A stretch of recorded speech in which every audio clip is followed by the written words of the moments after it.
what satisfies me the most about driving this car is when I get in it and I'm cruising down the highway at 110 kilometres an hour, and I can just relax knowing that I've done so much work to the car, and I know every part of the car like the back of my hand.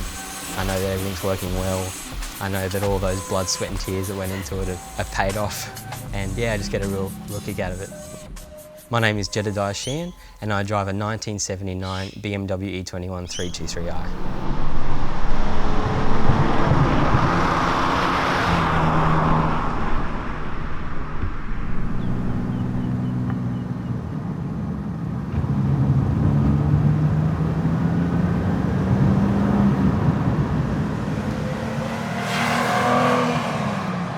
I think one of the best features of this car is that it's so unique in that you've got the benefits of an old school car that you can get in and feel the road beneath your feet, you know, feel that power as you shift that dogleg box, but also have the benefits of European design. So some of those features are, you know, all-round springy suspension, disc brakes all round, air conditioning, power steering, warm-up regulator for cold starts, you know, all those things that put it ahead above the rest, as opposed to sort of the Japanese cars of the same era. I think with this car, what's left to do, like any car really, there's still a few things that I'm yet to do, but I wanted to keep it as original as possible, so that's the aim of the game.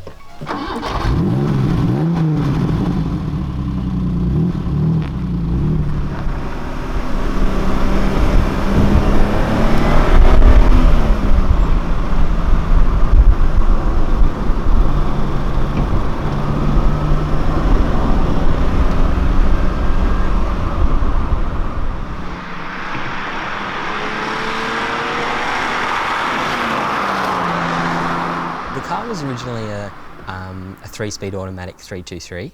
It sat off the road for about 2 years in my shed, and when I got it back up and going, it wasn't long before the head gasket went, so I was in need of another engine. I came across another E21 that was totally bombed out, but it had a 323, or what I thought was a 323, and a 5-speed box. So I went along and took a couple of mates with me, and we did a compression test on the engine, and it returned back 165 PSI across the board, which was great news. Brought it home for about $400 and ripped the engine out, and lo and behold, I researched the casting numbers on the block, and it was actually a 325 ETA block with a 731 head, which is from a 323i. I won the jackpot there, but it gets better. I actually scored a Gettrig 260 out of an E30, so it's actually not an E21 5-speed, it's an E30 5-speed, and they're getting harder and harder to find. Yeah, that was a real treat. So I did a top-end rebuild with the assistance of my best mate, and we did that in about 2 months, put it in, and away she went. It hasn't stopped since. Body-wise, the bodywork was quite patchy here and there. There was a fair bit of rust, but it was very straight, had a dead straight body.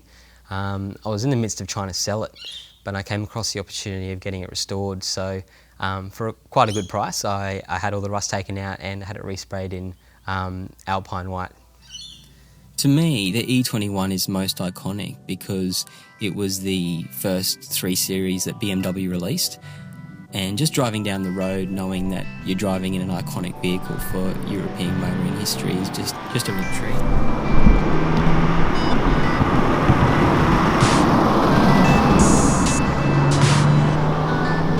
I'd have to say my best memories in this car would have to be in my senior year of high school, just driving around, you know, with my mates at 2 AM in the morning, getting up to no good just before graduation. But not to mention that, just the trips up and down the East Coast, just amazing, beautiful scenery, great friends, and a wonderful drive.